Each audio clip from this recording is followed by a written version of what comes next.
Assalamualaikum warahmatullahi wabarakatuh. Waalaikumsalam warahmatullahi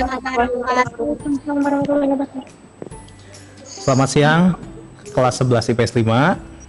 Semoga Selamat masih siang, tetap Bapak. semangat dalam belajar daring, terutama dalam menghadapi UAS, karena beberapa hari ke depan kita akan menghadapi UAS di semester ganjil tahun ajaran 2020-2021. Tetap jaga kesehatan. Yang paling penting kita harus menjaga pola hidup bersih dan juga sehat. Patuhi protokol kesehatan 3M tentunya ya. Kemudian yang paling penting kita harus belajar.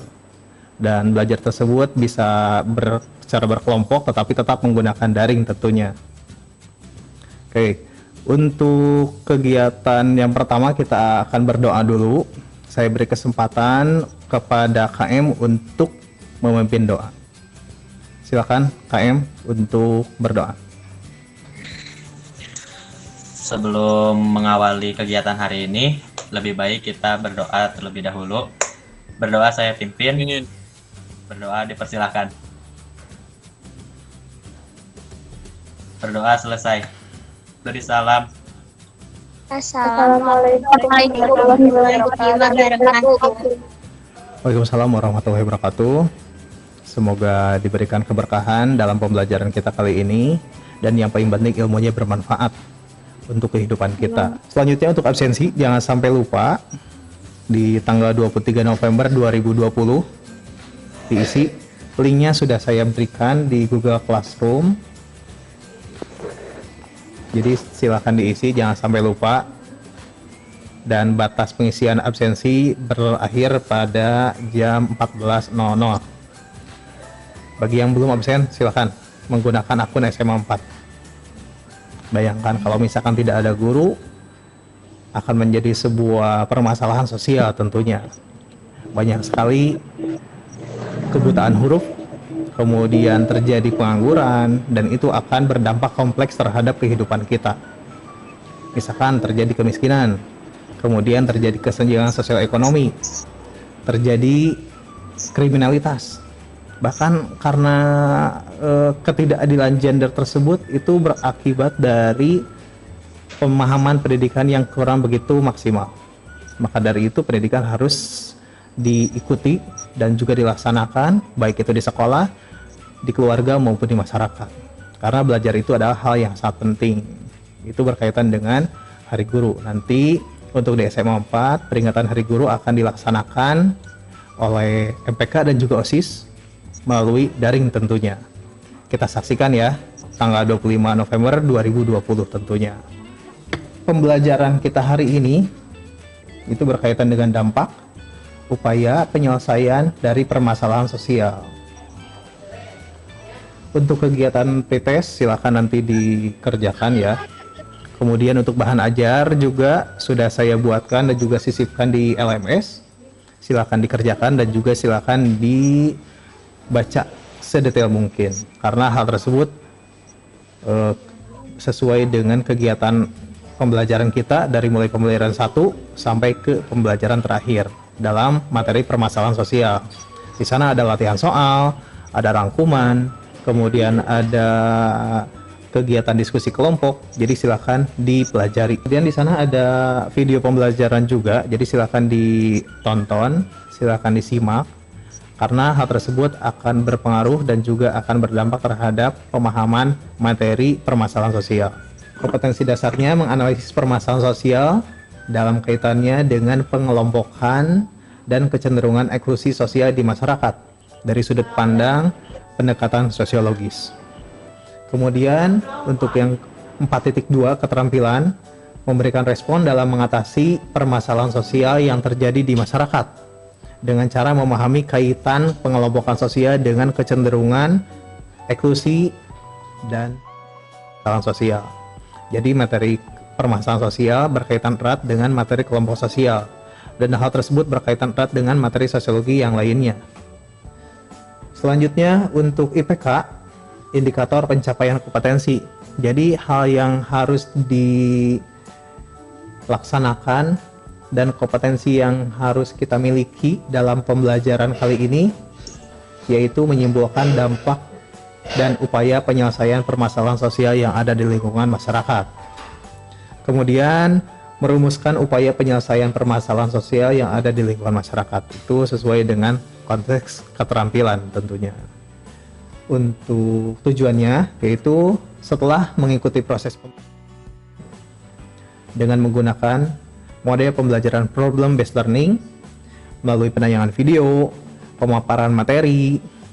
Selanjutnya, menganalisis permasalahan sosial yang terjadi di lingkungan masyarakat, seperti kriminalitas, kesenjangan sosial ekonomi, kemiskinan, dan juga ketidakadilan.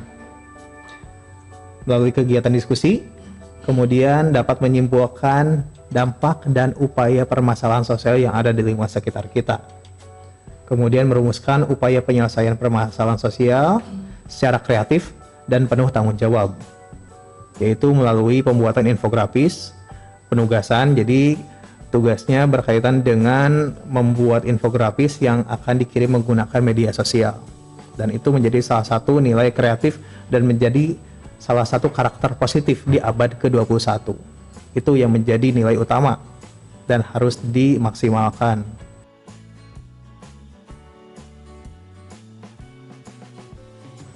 Untuk selanjutnya, yaitu berkaitan dengan penyalahgunaan internet. Mari kita saksikan.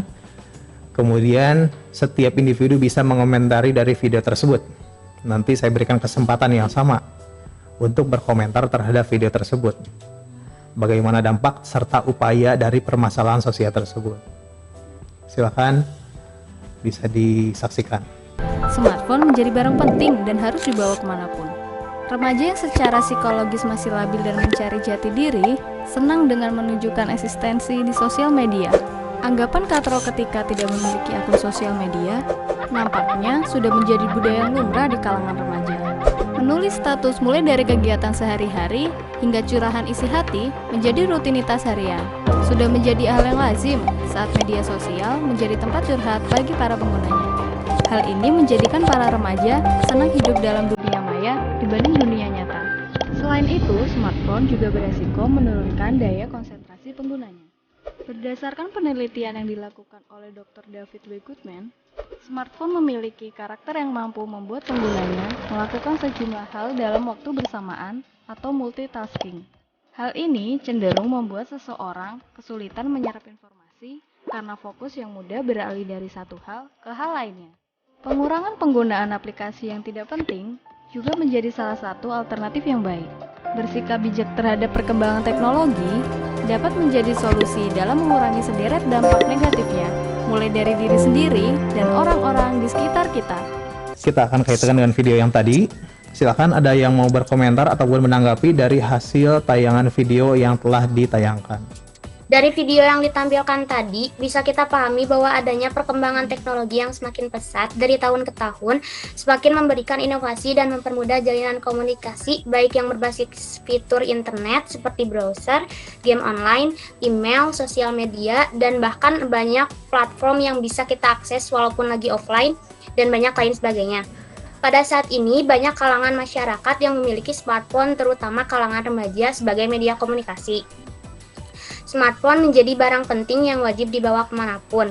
Kalangan remaja yang secara psikologis masih labil dan masih mencari jati diri, seringkali senang menunjukkan eksistensi di sosial media.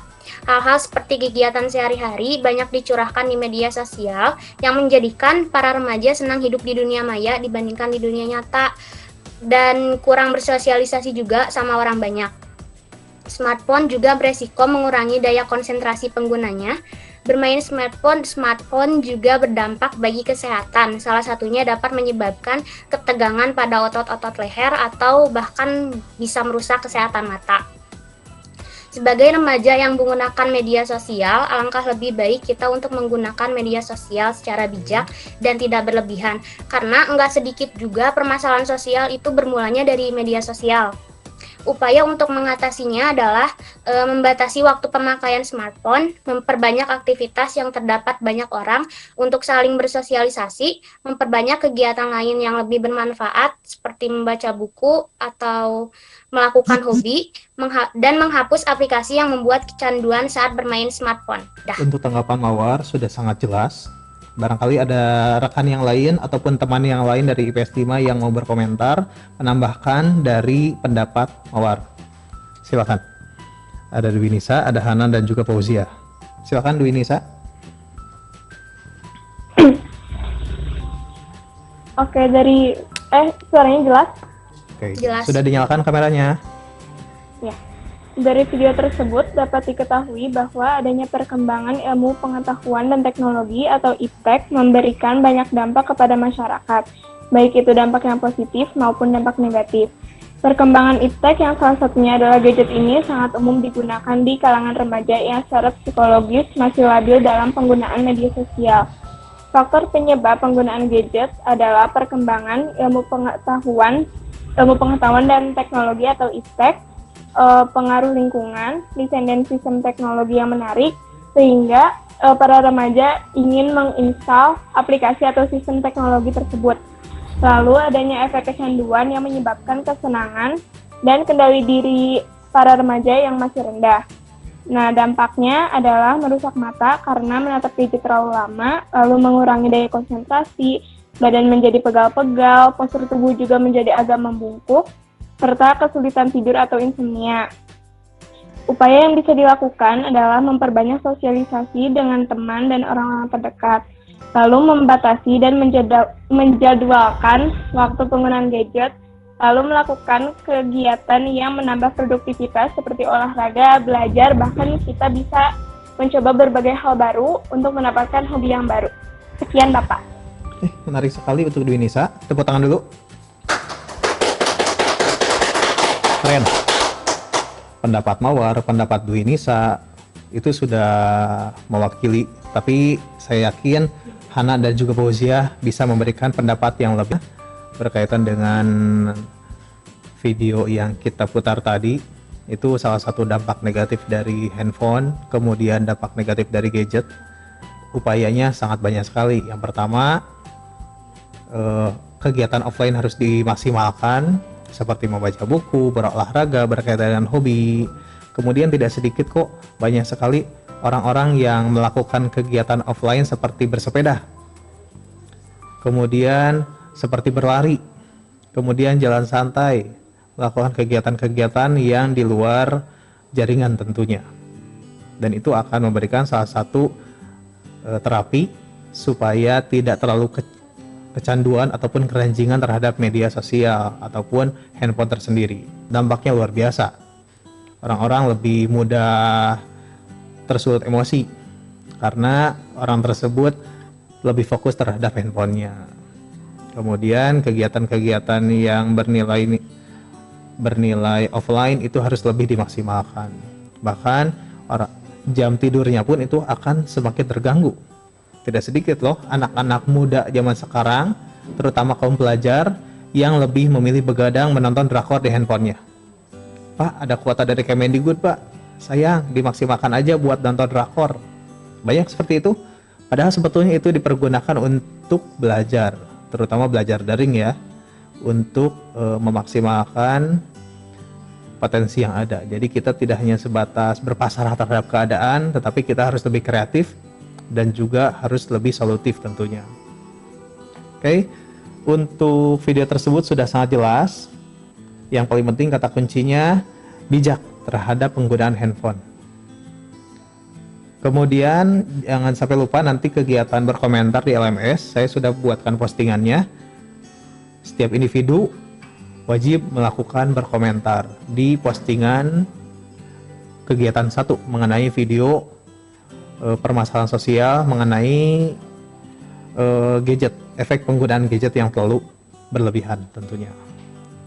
Ada pertanyaan sampai sini sebelum kita melanjutkan ke langkah selanjutnya? Dampaknya ada dampak positif dan juga ada dampak negatif.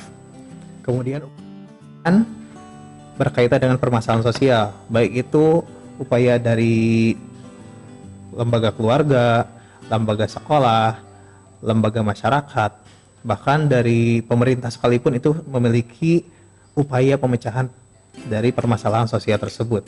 Kita akan simak dari pemaparan materi yang akan kita pelajari hari ini. Sudah bisa dilihat tayangannya? Untuk dampak Sudah, dari Bapak. permasalahan sosial, bisa dilihat di infografis sebelah kiri. Kejahatan meningkat saat pandemi corona. Apakah hal tersebut merupakan dampak dari 11,8% peningkatan angka kejahatan selama penerapan PSBB dalam penanganan corona di daerah Jakarta dan juga di sekitarnya. Bahkan banyak sekali kasus-kasus kejahatan seperti pencurian bermotor, kemudian beberapa penjarahan yang ada di lingkungan sekitar kita. Bahkan tidak sedikit narapidana yang kemarin dikeluarkan mereka berulah kembali, karena itu salah satu dampak dari kejahatan dan juga permasalahan sosial akibat pandemi corona ini. Itu dampak, berarti dampak negatif ya, dampak negatif yang dimunculkan dari permasalahan sosial tentunya. Kemudian gelombang PHK di masa pandemi, jelas tidak sedikit saudara kita, keluarga kita yang terdampak dari pandemi tersebut. Tidak sedikit yang dirumahkan, kemudian yang mendapatkan hak-hak untuk bekerja dari rumah, bahkan bekerja dari rumah selamanya. Karena itu berkaitan dengan kondisi yang dilaksanakan pada saat ini. Selanjutnya, gelombang PHK sekitar 32.882 perusahaan merumahkan para pekerja. Dan hal tersebut menjadi suatu permasalahan baru. Nah, orang-orang yang sudah dirumahkan, apakah mereka akan bekerja kembali atau mereka akan bekerja di rumah? Itu menjadi suatu permasalahan dan harus diselesaikan oleh kita semua. Tidak hanya PR dari pemerintah, tetapi PR dari masyarakat itu tersendiri. Apakah cepat tanggap terhadap permasalahan tersebut? Apakah saling membiarkan? Kita lihat dampak masalah sosial di masyarakat. Dampak positifnya yaitu munculnya nilai-nilai baru, seperti munculnya perubahan untuk pembangunan. Tidak sedikit masyarakat yang ada di luar sana, bahkan di Sukabumi tersendiri, mereka lebih kreatif dalam menyikapi pandemi ini. Ada yang berjualan makanan, ada yang menjadi kurir makanan, kemudian ada yang menjual hidroponik, kemudian ada yang menjadi petani urban. Itu salah satu cara untuk menyikapi dari permasalahan sosial yang ada. Bahkan ikan cupang yang sekarang itu menjadi naik daun akibat dari pandemi ini. Dulu ikan cupang hanya sebatas 10.000 paling mahal ya, sekarang bisa tembus 100.000 rupiah. Itu menjadi salah satu contoh ataupun realita yang ada di sekitar kita, dampak positif dari permasalahan sosial yang ada di lingkungan kita, yaitu terdampak dari pandemi COVID. Yaitu kita tidak boleh pasrah, kita harus struggle, kita harus survive, kita harus siap tempur dalam menghadapi kehidupan nyata. Yaitu bagaimana cara kita berpikir kreatif, berpikir positif dalam menghadapi suatu permasalahan. Bagaimana cara kita menyelesaikan permasalahan sosial tersebut. Dan itu harus sesuai seperti yang dibutuhkan oleh masyarakat. Misalkan kemiskinan, yang dibutuhkan itu apa sih? Untuk mengentaskan kemiskinan kira-kira apa? Salah satu upaya untuk mengentaskan kemiskinan bagi pemerintah. Apakah hanya sebatas memberikan BLT saja? Apakah hanya sebatas memberikan kartu prakerja saja? Apakah itu efektif atau tidak? Nanti bisa dilakukan di diskusi di kolom komentar. Oke. Ada yang mau ditanyakan berkaitan dengan upaya pemecahan permasalahan sosial di masyarakat? Silakan. Saya beri kesempatan apabila ada yang mau bertanya mengenai dampak dan upaya permasalahan sosial. Untuk kelompok 1 temanya tentang kemiskinan. Kemudian untuk pembagian kelompok sudah saya posting di LMS, tinggal dilihat saja. Kelompok 1 temanya tentang kemudian kelompok 2 temanya tentang kriminalitas. kelompok 3 temanya tentang kesenjangan sosial ekonomi. Kemudian kelompok 4 temanya tentang ketidakadilan. Silakan saya beri kesempatan untuk berdiskusi. Apabila ada yang mau berkomentar secara langsung, silakan. Saya akan langsung nilai. Untuk kelompok 1 dulu, saya beri kesempatan ya. Setiap individu dalam kelompoknya memberikan tanggapan terhadap masing-masing video terkait dampak dan upaya permasalahan sosial pada kolom komentar dan juga melalui tatap maya seperti yang sekarang kita lakukan saat ini. Silakan untuk kelompok 1, kemiskinan, ada yang mau menanggapi? Oke, Berdasarkan hasil pengamatan video kemiskinan, karena pandemi ini itu disebabkan oleh ketidakmerataan pembangunan, sehingga masyarakat yang tinggal di daerah terpencil harus hidup dalam kemiskinan. Lalu rendahnya kualitas angkatan kerja, kesulitan kepemilikan modal, serta tingkat produktivitas yang rendah sehingga terjadi pengangguran atau PHK. Nah, dari pengangguran atau PHK tersebut terjadilah kesulitan dalam kepemilikan modal karena masyarakat tidak mendapatkan pendapatan seperti biasanya. Lalu dampaknya adalah bertambahnya beban hidup keluarga, pendapatan semakin rendah, bahkan ada pula masyarakat yang tidak mendapatkan pendapatan sama sekali di masa pandemi ini. Lalu bertambahnya pengangguran atau PHK, bertambahnya kelompok miskin, serta kondisi kesehatan masyarakat yang memburuk. Nah, upaya yang bisa dilakukan adalah mensinergikan kebijakan dan program penanggulangan kemiskinan secara sistematis dalam rangka meningkatkan kesejahteraan rakyat serta mengurangi tingkat kemiskinan. Lalu adanya bantuan sosial seperti subsidi pemerintah dan adanya program UMKM. Lalu pemberdayaan masyarakat serta pemberdayaan usaha mikro atau kecil dengan mengembangkan usaha mikro atau kecil tersebut. Sekian Bapak. Sangat lengkap ya, Dwi. Tepuk tangan dulu untuk Dwi. Keren. Mantap sekali. Oke, terima kasih Saskia. Untuk kelompok 1 sudah sangat jelas. Jadi kata kuncinya di sini ada sinergi antara masyarakat dengan pemerintah. Kemudian peningkatan kualitas diri, ada bansos juga. Kemudian ada bantuan non tunai seperti prakerja. Kemudian ada bantuan-bantuan yang lain. Dan itu berkaitan dengan upaya dari permasalahan sosial berkaitan dengan kemiskinan akibat dari COVID-19. Terdampak ya, masyarakat yang terdampak. Tepuk tangan kelompok 1, sangat menarik. Jangan lupa hasil pekerjaannya. Oke. Jangan lupa hasil pekerjaannya dikomentari di LMS menggunakan akun SMA 4. Di dalam bidang kriminalitas, yaitu salah satunya yang ditawarkan oleh Kaila, yaitu tindakan preventif dan juga represif sebagai upaya dari penyelesaian permasalahan sosial dalam bidang kriminalitas. Preventif yaitu salah satunya tindakan pencegahan, kemudian untuk represif yaitu salah satunya pemberian hukuman yang setimpal ataupun hukuman tersebut bisa memberikan efek jerak bagi masyarakat Indonesia tentunya.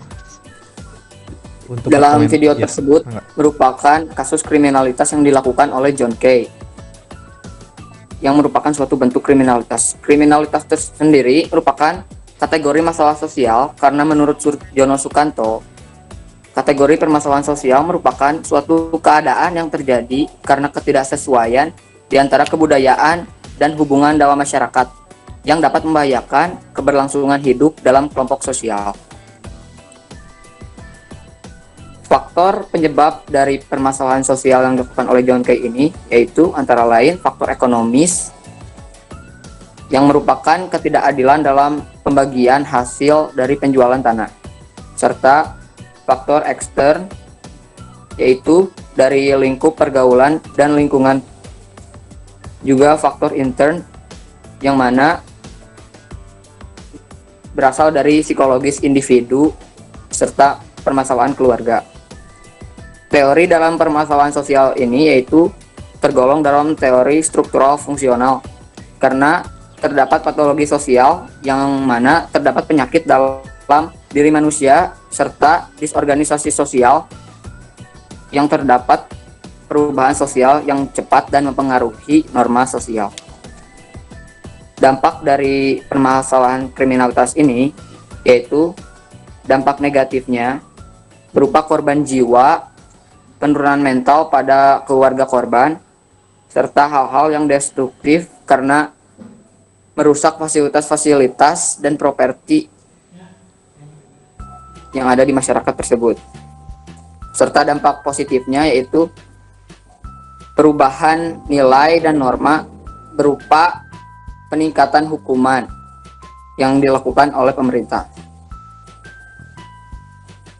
Upaya yang dapat dilakukan untuk mencegah maupun memulihkan atau menekan permasalahan sosial tersebut meliputi upaya preventif, yang mana upaya yang paling tepat dalam preventif tersebut merupakan menambah personil kepolisian, dikarenakan John Kay merupakan suatu preman yang bersifat premanisme, kelas kakap dan berbahaya. Namanya sudah tidak asing dalam catatan kriminalitas, maka yang paling tepat adalah hanya bisa menambah personil kepolisian, serta upaya represif, menekan dan memulihkan, yaitu berupa sanksi pidana kurungan dan pidana mati. Sekian. Cukup, terima kasih. Untuk Zahri Arayan sangat lengkap. Di sana berkaitan dengan permasalahan sosial kriminalitas. Dampaknya sudah sangat jelas, ada dampak negatif yaitu kehilangan korban jiwa. Kemudian dampak selanjutnya sudah dijelaskan sangat jelas, dan juga ada preventif. Yang paling penting adalah upaya represif, pemberian hukuman yang sangat berat sesuai dengan pasal-pasal yang telah ditentukan. Kemudian hukum tidak tebang pilih tentunya ya. Semua orang mendapatkan hukuman sesuai dengan tindakan pelanggaran ataupun tindakan-tindakan yang berkaitan dengan tindakan kriminalitas. Selanjutnya, untuk kesenjangan sosial ekonomi ke kelompok 3 ya, saya beri kesempatan kepada 3 orang. Kesenjangan sosial ekonomi sebagai permasalahan sosial, dampak dan upaya penyelesaian permasalahan sosial tersebut. Saya beri kesempatan kepada Alia untuk berpendapat. Silakan. Bapak, nanti kalau Alia tiba-tiba keluar jangan di skip dulu ya. Oke, kenapa Alia sinyalnya ya? Oke, silakan. Oke, jadi Alia dari kelompok kesenjangan dan ketidakadilan sosial. Dari video tersebut kita bisa melihat bahwa angka kesenjangan dan ketidakadilan sosial di Indonesia itu masih cukup tinggi. Walaupun di setiap daerah kesenjangan sosial dan ketidakadilan sosialnya berbeda-beda. Nah, kesenjangan sosial ini bisa terjadi apabila ada beberapa komponen yang belum merata. Yang pertama adalah komponen demografis atau komposisi penduduk antara usia produktif dan usia tidak produktif. Selanjutnya, kondisi pendidikannya juga belum merata. Selanjutnya, pelayanan dan fasilitas kesehatan. Ya, dan selanjutnya adalah pendapatan dan pembangunan yang belum merata. Apabila keempat faktor tersebut belum merata, maka ketidakadilan sosial, ketimpangan sosial di masyarakat akan sering terjadi atau bisa terjadi. Selanjutnya ada beberapa upaya yang bisa dilakukan untuk mencegah dan mengurangi serta menyelesaikan permasalahan kesenjangan sosial. Upaya preventifnya yang pertama itu ada sinergitas antara pemerintah pusat dan pemerintah daerah untuk memetakan kondisi kesenjangan sosial yang terjadi di daerah untuk membuat kebijakan mengikis jarak sosial. Selanjutnya upaya preventifnya ada melakukan berbagai program bantuan atau program subsidi bagi masyarakat kalangan bawah, serta selanjutnya ada UMKM dan peningkatan UMKM dan koperasi, lalu ada pemberantasan korupsi dan bangunan. Sekian Bapak. Terima kasih Alia, sangat jelas berkaitan dengan kesenjangan sosial ekonomi. Bahkan kata kuncinya menurut Alia itu ada pembangunan secara merata, yaitu dalam bidang pendidikan, dalam bidang kesehatan, dalam bidang ekonomi, dan yang paling penting adalah kesejahteraan sosial. Apabila seluruh masyarakat sudah mendapatkan hak yang sama dalam keempat kajian tersebut, maka akan mendapatkan suatu kesejahteraan sosial dan juga menghilangkan kesenjangan sosial ekonomi. Walaupun masih ada sedikit yang ada dalam masyarakat itu berkaitan dengan kesenjangan. Kemudian upayanya sangat jelas, ada upaya preventif, yaitu salah satunya sinergitas antara masyarakat dan juga pemerintah, yaitu salah satunya melalui UMKM, kemudian ada subsidi, kemudian ada pemberdayaan masyarakat supaya masyarakat tersebut lebih berdaya lagi dan juga siap untuk menghadapi globalisasi. Ada Aryan, satu orang lagi, Susana mau berpendapat lagi, silakan. Mangga, Susana. Ya Pak, jadi dari yang video marginalisasi perempuan itu, dampak yang dirasakan oleh kaum wanita bercadar itu lumayan banyak, yaitu merasa tersingkirkan, baik dari pandangan masyarakatnya ataupun dari hal-hal yang dia lakukan. Jadi wanita bercadar itu tidak bisa mengekspresikan diri dia sendiri dengan bebas, dan adanya rasa diskriminalisasi. Selain itu pula, jadi dari yang Susan lihat Mas, perspektif masyarakat tentang wanita bercadar itu dimulai dari adanya para penjahat yang sering menutupi identitas mereka dengan menggunakan pakaian yang gelap. Jadi semua hal apapun yang berpakaian gelap layaknya penjahat itu, sudut pandang masyarakat tuh jelek Pak jadinya. Kemudian upaya pencegahannya dalam diri sendiri itu mengubah pandangan masyarakat. Jadi tidak semua hal yang mereka lihat itu negatif. Kemudian ada juga kan dan kaum perempuan yang bercadar itu kan ada juga ketentuannya dari agama karena emang diharuskan. Kemudian sikap toleransi juga untuk saling menghormati antara sesama kaum, karena terlebih lagi Indonesia yang kaumnya majemuk, agamanya banyak, dan setiap hari sering papasan, otomatis sikap dan norma juga harus tetap dijaga. Kemudian kalau untuk secara luas mengadakan sosialisasi tentang sosialisasi wanita bercadar di lingkungan masyarakat. Jadi pentingnya untuk menghormati sesama, dan juga untuk memahami bahwa hak setiap orang itu sama, tidak ada yang bisa dibeda-bedakan. Sekian Pak. Terima kasih Susana, sangat lengkap berkaitan dengan labeling. Kemudian di sana ada kata kuncinya diskriminasi. Bahkan tidak sedikit orang-orang yang tidak bertanggung jawab untuk melakukan tindakan kriminalitas. Mereka menggunakan hijab ya, atau sering disebut dengan seperti yang dibahas berkaitan dengan materi ketidakadilan. Orang-orang tersebut menggunakan hijab kemudian melakukan tindakan-tindakan kriminalitas. Itu adalah salah satu penyimpangan yang ada di lingkungan masyarakat tentunya. Oke, sangat jelas kata kuncinya dan juga upaya dari permasalahan sosial itu adalah toleransi berkaitan dengan ketidakadilan sosial yang ada di lingkungan masyarakat tentunya. Selanjutnya untuk kegiatan LKPD, yaitu setiap individu melaporkan hasil temuannya ataupun merefleksikan hasil pembelajaran yang telah dipelajari hari ini.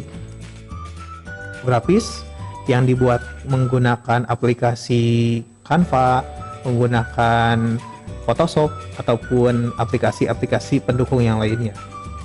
Kemudian di-upload serta di-tag ke akun Sosio SMA 4 Sukabumi dengan hashtag Sosio.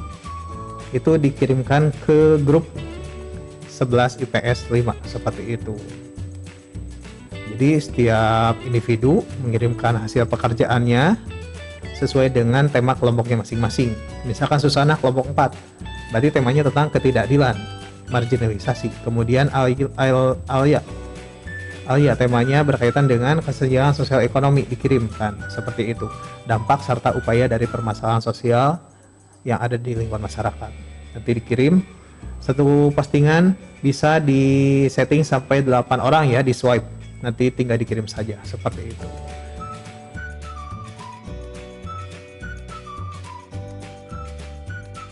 Kemudian untuk simpulan, jadi pertemuan kita di materi ini dengan upaya dan juga dampak permasalahan sosial, saya beri kesempatan kepada 2 orang untuk menyimpulkan hasil dari pembelajaran kita hari ini. Mangga, silakan. Aku mau. Silakan. Siapa? Dwi Aulianisa. Silakan Dwi Aulianisa. Oke, dalam pertemuan kali ini kita belajar dan memahami bahwa faktor penyebab permasalahan sosial dapat diklasifikasikan menjadi beberapa faktor. Di antaranya adalah faktor ekonomi seperti krisis global, PHK atau pengangguran, lalu ketidakmampuan seseorang dalam memenuhi kebutuhan hidup secara layak, dan sebagainya. Ada pula faktor lainnya seperti faktor biologis, psikologis, budaya, biopsikologis, bencana alam, dan sebagainya. Nah, ada pula dampak positif dan negatifnya. Dampak negatifnya dari permasalahan sosial seperti kemiskinan menjadi bertambah, lalu ada kesenjangan sosial, perpecahan penduduk, dan sebagainya.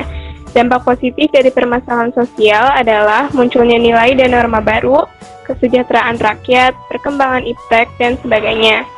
Lalu ada beberapa tindakan sebagai upaya menangani masalah sosial seperti tindakan preventif atau tindakan yang mencegah, lalu tindakan represif atau tindakan yang mengekang, lalu ada pula tindakan lainnya seperti tindakan persuasif, koersif, dan rehabilitasi. Sekian Bapak.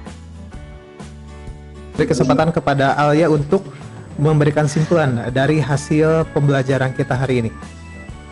Oke, baik. Jadi permasalahan sosial itu adalah suatu kondisi yang tidak sesuai dengan nilai dan norma sosial yang ada di masyarakat, serta masyarakat akan berupaya untuk menyelesaikannya agar tidak terjadi kerugian maupun perpecahan. Nah, untuk faktor pembentuk masalah sosial ada 4 faktor. Yang pertama, ekonomi. Faktor ekonomi ini bisa menyebabkan masalah-masalah seperti kemiskinan, kriminalitas, dan kesenjangan. Selanjutnya ada faktor psikologis seperti kejiwaan dan yang lain-lain. Selanjutnya ada biologis, contohnya seperti pandemi COVID-19, dan ada faktor budaya yang bisa menimbulkan kenakalan atau diskriminasi.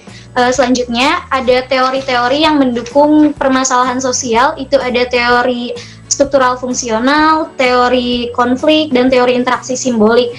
Lalu untuk penyelesaian permasalahan-permasalahan sosial yang kali ini dibahas, yaitu ada kemiskinan, kriminalitas, kesenjangan sosial, serta diskriminasi, ada berbagai upaya yang bisa dilakukan, baik itu upaya represif atau upaya pencegahan maupun upaya preventif. Sudah Bapak.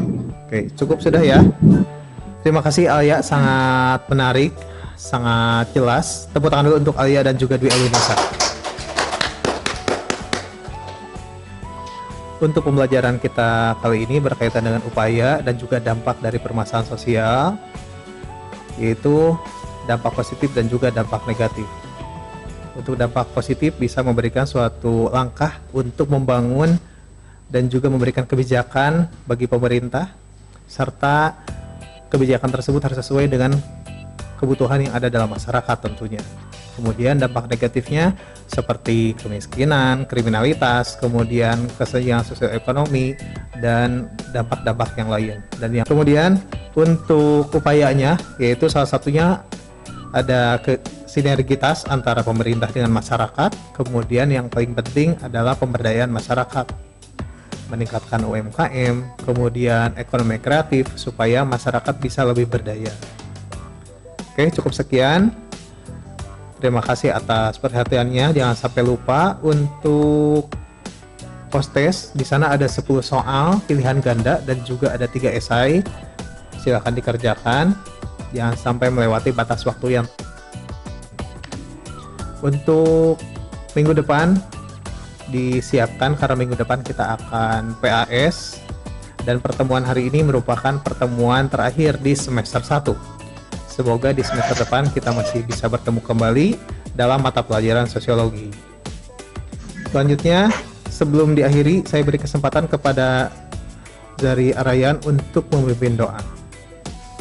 Alhamdulillah, seluruh pembelajaran sosiologi hari ini telah selesai. Alangkah baiknya kita berdoa untuk mengakhiri pelajaran kali ini. Berdoa saya pimpin, berdoa dipersilahkan. Mulai beri salam. Assalamualaikum warahmatullahi wabarakatuh. Waalaikumsalam warahmatullahi wabarakatuh. Terima kasih Kestima, sukses selalu. Jangan lupa belajar, jaga kesehatan, jaga imun, dan juga jaga iman. Assalamualaikum.